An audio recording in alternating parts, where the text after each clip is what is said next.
रघुकुल का ऊंचा नाम कर दिया, लिया अवतार जिस ध्येय से वो पूरा काम कर दिया। और अभिमानी रावण का वध कर कौशल्या नंदन ने लंका के कण कण को ही श्री राम कर दिया। भगवान श्री राम के तो चरण ही अपने आप में कमाल थे। आपको आज भगवान श्री राम की तस्वीर मिली, भगवान श्री राम के तो चरण ही अपने आप में कमाल थे।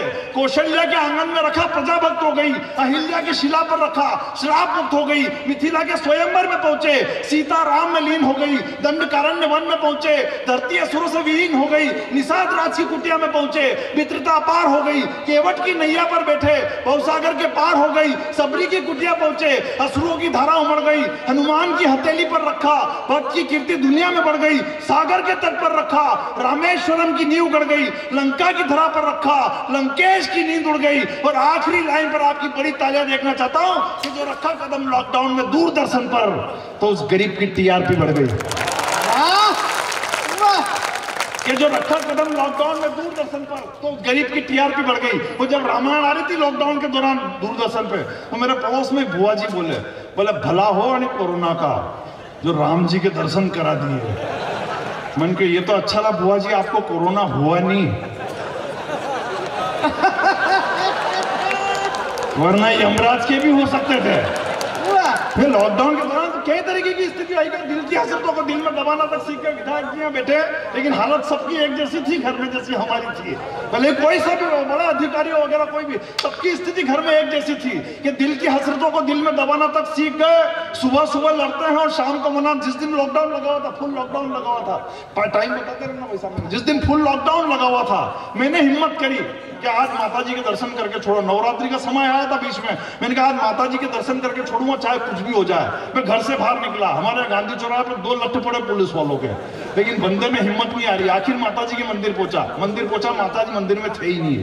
उसके बाद मैंने कहा चलो भोलेनाथ जी के दर्शन कर लो, ये नहीं मिला। भोलेनाथ जी के मंदिर में गया, भोलेनाथ जी भी मंदिर में नहीं। उसके बाद हमारे बस स्टैंड में बालाजी का मंदिर, मैंने कहा चलो इनके दर्शन कर लो। बालाजी के पास गए, वो भी बालाजी भी मंदिर में ही नहीं। आखिर गांधी चौराहे पे फिर 2 लट्ठ पड़े और घर पे पहुंचा।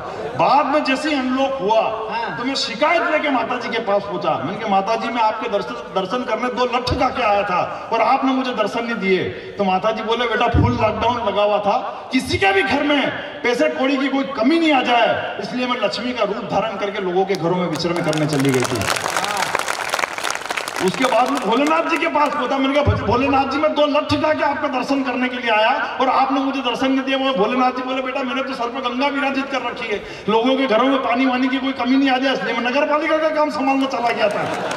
उसके बाद मजे तो आप लेना ताली बजा के। उसके बाद में बजरंग बली के पास पहुंचा। मैंने कहा बालाजी नहीं तो अभी सीता जी को ढूंढने जाना था, न किसी रावण की लंका में आग लगानी थी। मैं 2 लट्ठ खा के आपके दर्शन करने के लिए और आपने मुझे दर्शन नहीं दिए। तो बालाजी बोले कि बेटा जो तेरे गांधी चौराहे पे 2 लट्ठ पड़े थे नहीं, वो पुलिस वाले के रोल में नहीं था। हिंदुस्तान में भगवान मालूम थोड़ी पता, प्रभु किस रूप में आ जाए मालूम थोड़ी पता। लेकिन भगवान की बात यह चली, पुलिस वालों की बात चली। वो 4 पंक्तियां मुझे फेसबुक की याद आ गई कि इंसाफ नहीं मिलेगा। यहाँ लिखने से मोबाइल में जो पंक्तियां मैं हर रात पढ़ता हूँ और ये पढ़ना बहुत जरूरी है। सीहोर के मंच पर खड़ा हुआ हूँ कि रीति रिवाज और संस्कार को अगर तेरी निगाह न हटती, रीति रिवाज और संस्कारों से जो तेरी निगाह न हटती, तेरे परिवार की इज्जत समाज में नहीं घटती। और आफताब की जगह अगर माँ बाप पर भरोसा किया होता तो श्रद्धा तेरी भी लाश 36 टुकड़ों में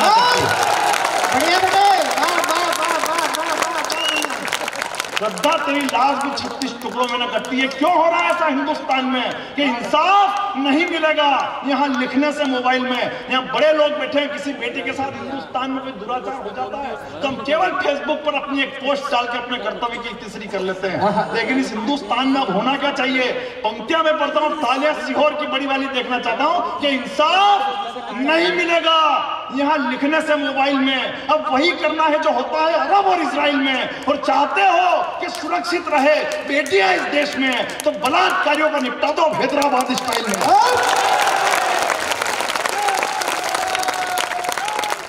तो बलात्कारियों पे निपटा दो हैदराबाद स्टाइल में। मैं प्रणाम करना चाहता हूँ बहुत पुलिस वालों को, अपनी काम ईमानदारी से करना चाहते हैं, लेकिन दुख तो तब होता है जब पुलिस के ऊपर पत्थर फेंके जाते हैं, थूका जाता है और कोई मानव अधिकार वाला उनके समर्थन में जाकर खड़ा नहीं होता है। तब मुन्ना बेटी को उनके लिए कविता पढ़ना पड़ती है कि एक खाकी के जीवन में कितना दर्द समझ। पुलिस वालों को कोई कम टेंशन होती है क्या?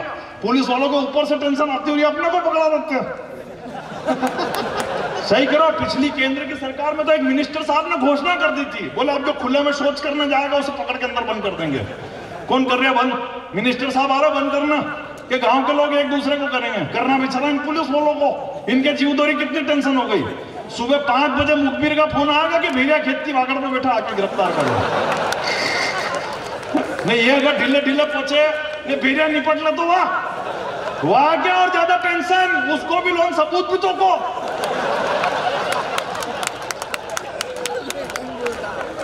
अरे तालियां तो अगली बात को बजाना कि वो अगर थाने पे जाए बंद नट जाए कि ये मेरी है ही नहीं। ढंग से बजाए एक बार जरा। पुलिस वालों के कितनी टेंशन होती है हिंदुस्तान में मालूम थोड़ी। मेरे शहर में तो पुलिस वालों ने जगह जगह व्यवस्था कर रखी, बस स्टैंड पे कैमरा, गांधी चौराहे पे कैमरा, रेलवे स्टेशन पे कैमरा। तो और ज्यादा पुलिस वालों की टेंशन खड़ी हो गई। वो एक मंचले बेवड़े ने फोन लगा दिया थाने पे, बोला सर वो बस स्टैंड का कैमरा चालू है क्या? बोले हाँ चालू है, क्या हो गया वहां पे? बोले वो सर वो पुलिस वाले खड़े हैं क्या? बोले हाँ खड़े हैं, क्या हो गया वहां पे? बोले नहीं वो उज्जैन की बस खड़ी के निकल के बता दो जरा सा। हंसने के लिए तो हिंदुस्तान में कहीं जाने की जरूरत नहीं पड़ती। सही कह रहा हूं। और वैसे भी गीता के 19वें अध्याय में लिखा है यदि तुम ब्रह्मांडस्य कस्यचित् प्राणिनाम हसितुम शक्नोति तत्वा बृहदाय कविनाम सम्मेलनम करिष्यामि। आपको इसका मतलब मालूम है क्या? तो फिर काय के लिए हंस रहे हो? बता रहा हूं नहीं यहाँ से खड़े रखे। हालांकि देखो मालूम तो मेरे को भी नहीं है, ये तो मेरे भाई साहब ने मेरे को बताया। बोले बेटा गीता के 19 अध्याय होते ही 18 में खत्म हो जाती है। तब मैंने कहा कि जीवन में गुरु का होना कितना आवश्यक है। हालांकि इनके जैसा गुरु हो तो अब चेले का बेड़ा ही पार हो जाता है। पहली बार लेगा मेरे को बेंगलोर हवाई जहाज में बिठा के, पहली बार हवाई जहाज के अंदर बैठा मैं, पहली बार लेगा मेरे को बेंगलोर पहली बार हवाई जहाज में। इन्होंने हवाई जहाज के अंदर बॉक्स के अंदर अटैची रखी और जेब से जंजीर निकाल कर ताला चाबी कर रहे हैं हवाई जहाज के अंदर। भाई साहब ये दृश्य तो मैंने रेल के अंदर देखा है। बोले तू पहली बार बैठा, तेरे को नॉलेज नहीं है। रेल के अंदर अगर कोई अटैची लेके भागता तो उसे दौड़ के पकड़ सकते हैं। हवाई जहाज में कोई भागा तो मैं नीचे थोड़ी कूदूंगा क्या? उस दिन मेरे को लग गया कि इनके जैसा गुरु का होना कितना। हालांकि देखो मेरे को गीता का नॉलेज भी होता तो मेरे को कौन सी पंडिताई करनी थी। और बहुत सी बार जो आजकल पंडिताई करते हैं उनको भी नॉलेज नहीं होता। मेरे मोहल्ले में भी राम कथा हुई, पंडित जी ने वृतांत सुनाया। बोला हनुमान जी श्रीलंका के अंदर कूदे और रावण की धोती धू धू करके चलने लगी। मैंने कहा पंडित जी ये वाला दृश्य तो मैंने कभी देखा ही नहीं है। तो पंडित जी ने तुरंत डैमेज कंट्रोल किया। उन्होंने कहा नहीं बेटा आग तो हनुमान जी की पूंछ में ही लगी थी, रावण की धोती तो धोखे ने तार पर सुखा रखी थी, उसने आग पकड़ ली ना। हम तो क्या हिंदुस्तान में डैमेज कंट्रोल करने के मामले में माहिर। सही कह रहा हम कवि क्या है, हम कवि सबसे ज्यादा डैमेज कंट्रोल करना। आज तो खैर भाजपा का मंच कोई टेंशन वाली बात नहीं है, लेकिन हम उधर राजस्थान की तरफ जाते हैं, उधर कांग्रेस की गवर्नमेंट है और 90% कवि भाजपा वाले होते हैं। उधर जाते और हमारा टेंशन खड़ी हो जाती कि अब करना क्या मंच पे, क्योंकि जिसको लोगे वही हमको होटल में आके चमका के जाता है। राहुल गांधी के खिलाफ सही कह हालत खराब हो जाती उधर जाकर। वो सही कह पिछली नवरात्रि में तो 20-25 कवि सम्मेलन, हमें मालूम नहीं कि कौन से मंच पे क्या करना है। वो एक मंच पे तो जाके मैं भूल गया, मैंने जाते ही कि मैं जो राहुल जी को उधेड़ना शुरू किया, जो उधेड़ना शुरू किया और सामने ऐसे अध्यक्ष जी बैठे हुए और ऐसे ऐसे कर रहे और मेरे को लग रहा है कि वो मजा आ गया। तो मैंने और उधेड़ना शुरू किया। फिर नीचे से एक पर्ची आई, बोले बेटा मंच कांग्रेस का है, आज पेमेंट लेके जाएगा क्या? अटैची भी यही छोड़ के जाएगा। तो मैंने जो डैमेज कंट्रोल किया, तालियां उस बात को बजा, तुरंत डैमेज कंट्रोल किया। मैंने कहा राहुल अगर 97 पे आउट नहीं होता तो भारत आज वर्ल्ड कप जीत जाता। ने फिर नीचे से ताली बजाई। मतलब हम तो क्या है डैमेज कंट्रोल करने के मामले में माहिर, हम सब डैमेज कंट्रोल कर ले, हमारे क्या लेना।